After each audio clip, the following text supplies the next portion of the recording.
Bonjour à tous, félicitations. Si vous êtes en vie, un rapide retour sur la mini-série Tapis sur Netflix de Tristan Seguela avec dans les rôles titres Laurent Lafitte et Joséphine Japy que j'ai regardé donc 7 heures, mais alors 7 heures qui passent extrêmement vite.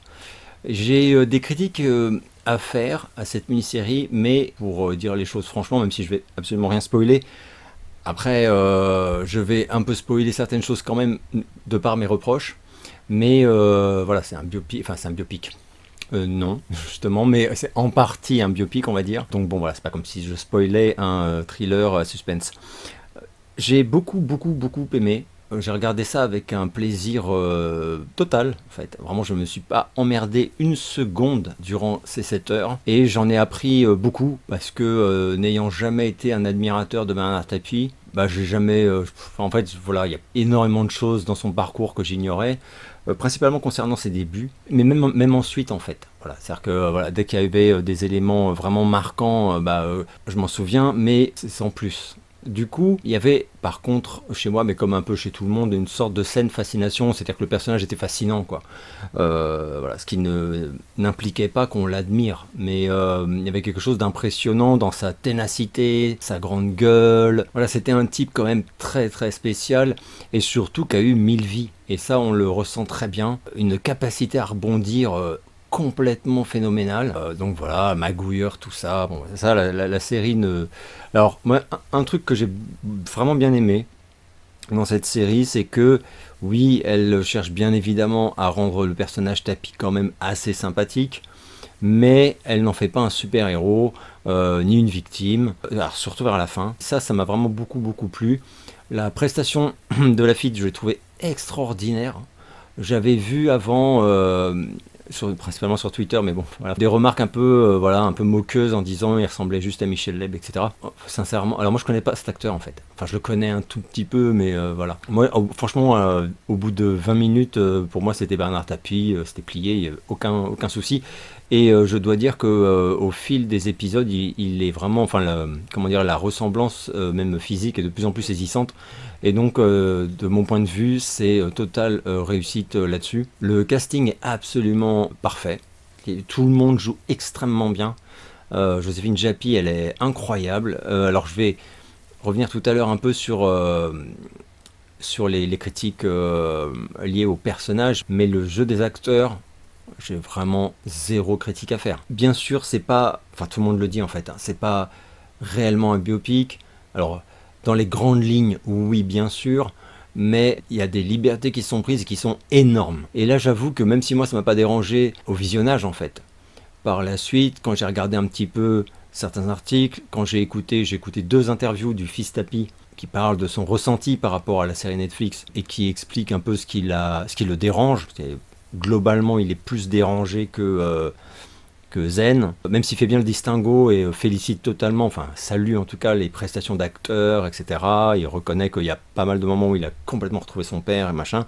Il a quand même de grosses critiques à faire et au final il est pas content, quoi. Mais je dois dire que une fois qu'on sait ce qui a été totalement inventé et inséré, quoi, au milieu d'événements tout à fait réels, ça me gêne un peu. C'est pas anodin. Enfin, disons que les éléments qui relèvent de la fiction totale, moi, je pensais que ce serait des trucs assez légers et anecdotiques, et en fait, pas du tout. C'est des faits énormes. Donc voilà.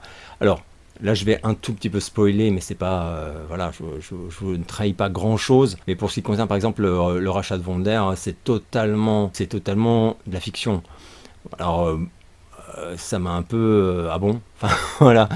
Je comprends pas trop pourquoi ils ont fait ça, parce que pour moi, c'était pas utile. Voilà, il y a d'autres éléments qui sont un peu plus, comment dire, un peu plus subtils, en fait, qui apparemment relèvent également de la fiction. Et là, j'avoue que je vois pas ce que ça aurait changé de coller à la réalité. Et d'ailleurs, c'est un peu ce que dit le fils Tapie. Il dit, quand on regarde la série, elle avait un potentiel énorme pour être une tuerie totale, mais ça ne l'est pas. Et si Tristan Seguela avait vraiment respecté les faits, en fait, était resté collé aux faits, je pense pas que la série Netflix aurait été moins bonne, moins passionnante, etc. Donc bon, voilà, je déplore un peu ça, une fois que je le sais.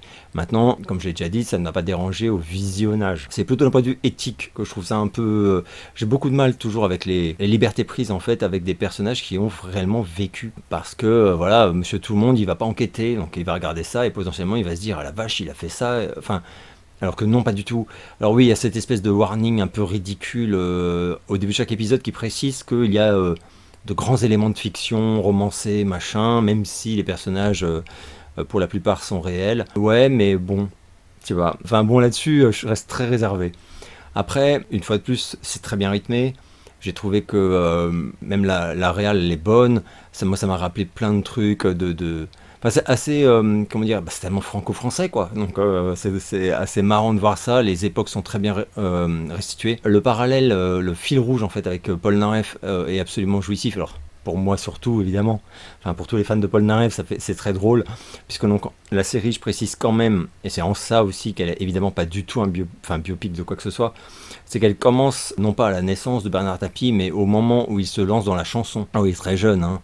Et il fait une espèce de radio-crochet télévisé, voilà, et il est opposé à Michel Polnareff, qui débute complètement.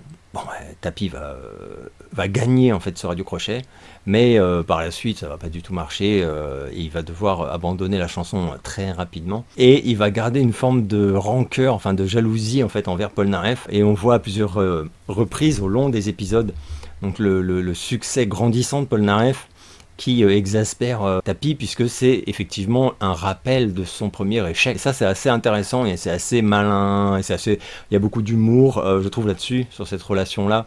C'est assez drôle. Et donc voilà, alors par contre, parmi les choses qui m'ont vraiment déplu, les ellipses. Les ellipses m'ont vraiment agacé. On fait des bonds dans le temps, ça passe pas du tout. Enfin, j'ai trouvé que c'est pas du tout digeste. Les épisodes se terminent souvent en annonçant un événement très important qu'on a hâte de voir en lançant l'épisode suivant. Et l'épisode suivant, en fait, on se rend compte dès les premières secondes qu'on a fait un bond de 5-10 ans dans le temps, et que du coup, non, on va pas du tout te raconter en fait ce qui s'est passé entre temps. Et ça, c'est très très très frustrant, et ça donne quelques aberrations inexplicables. Par exemple, on va pas du tout montrer, ni raconter, ni même expliquer le rachat de l'OM. Adidas, enfin non mais c'est là honnêtement, pour moi c'est des événements que même moi qui jamais été qui me suis jamais vraiment intéressé à Tapi, je connais ces événements, ils sont incroyables en plus. Enfin, et ben là la série, non, ça n'a aucun intérêt. Ok, ça je suis pas d'accord. Moi j'aurais préféré que ça dure 10 heures, qu'on me rajoute 3 heures d'épisode, mais qu'on me montre ça, parce que pour moi non, c'est forcément passionnant. Enfin je sais pas, hein.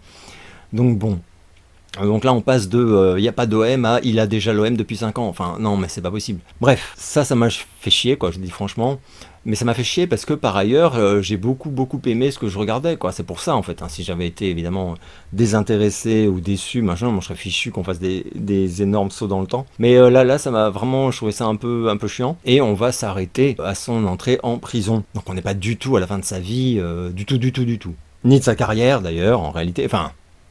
On a quand même surmonté effectivement les grands événements, mais il s'est passé évidemment et encore énormément de choses par la suite.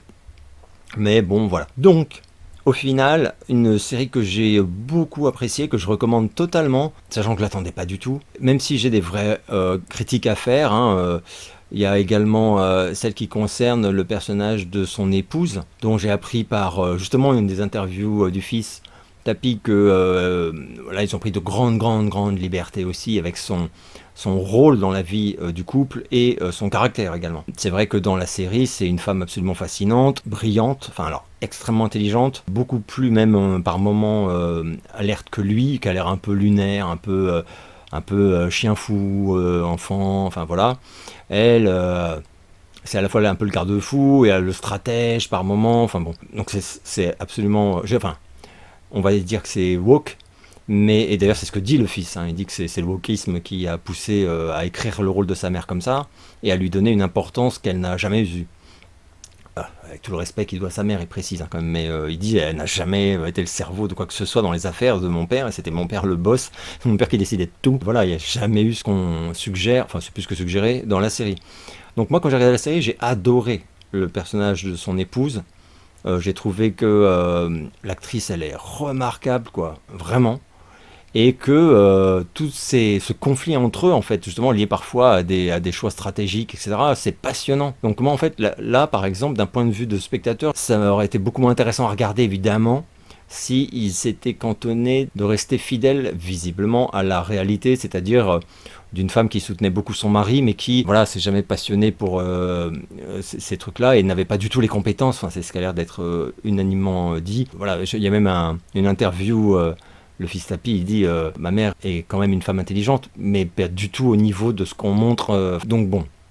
Là, c'est vrai qu'on passe de la femme au foyer à vraiment, limite, c'est pas le cerveau de la team, mais par moment, c'est pas très loin, quoi. Donc bon, ça visiblement, c'est totalement faux, mais d'un point de vue scénaristique, c'est génial. Donc moi, ça, je peux pas trop le condamner. Après, j'ai pas trouvé que c'était woke du coup, puisque elles vole pas non plus la vedette. Enfin, c'est juste que ça rend tout le truc à regarder plus intéressant. Mais c'est faux. Non, et là, ça me gêne un peu, parce que c'est un personnage qui existe, une femme qui existe, qui est encore vivante en plus. Enfin, là, c'est l'éthique à nouveau, comme je disais tout à l'heure, ça me pose un peu souci quand on se permet de faire ce qu'on veut en fait avec des personnages qui existent et des personnages qui ont existé. Voilà, hein, il y avait le même souci avec la série Pam and Tommy où voilà, Pamela Anderson et Tommy Lee était pas content, mais en fait on réalise que tu ne peux rien faire. Tu peux rien faire, enfin tu peux rien faire. Tu peux aller voir les médias et dire c'est pas comme ça que ça s'est passé, ça c'est pas vrai, machin. Mais en fait tu peux pas faire de procès ni rien du tout. Enfin on peut raconter ce qu'on veut sur ta gueule en fait. Il suffit de préciser que c'est pas forcément vrai. Voilà, c'est pas un coup de cœur monumental, chef-d'œuvre de l'année, machin, mais pour moi une très belle surprise. Et en tant que mini-série, vraiment je suis ravi de l'avoir regardé quoi. Les 7 heures, une fois de plus, elles passent hyper vite. Et le jeu quand même de Laurent Lafitte, c'est assez bluffant, enfin de mon point de vue. Voilà, je vais m'arrêter là pour cette petite critique. J'espère que vous allez bien, je vous donne rendez-vous très bientôt pour une nouvelle vidéo.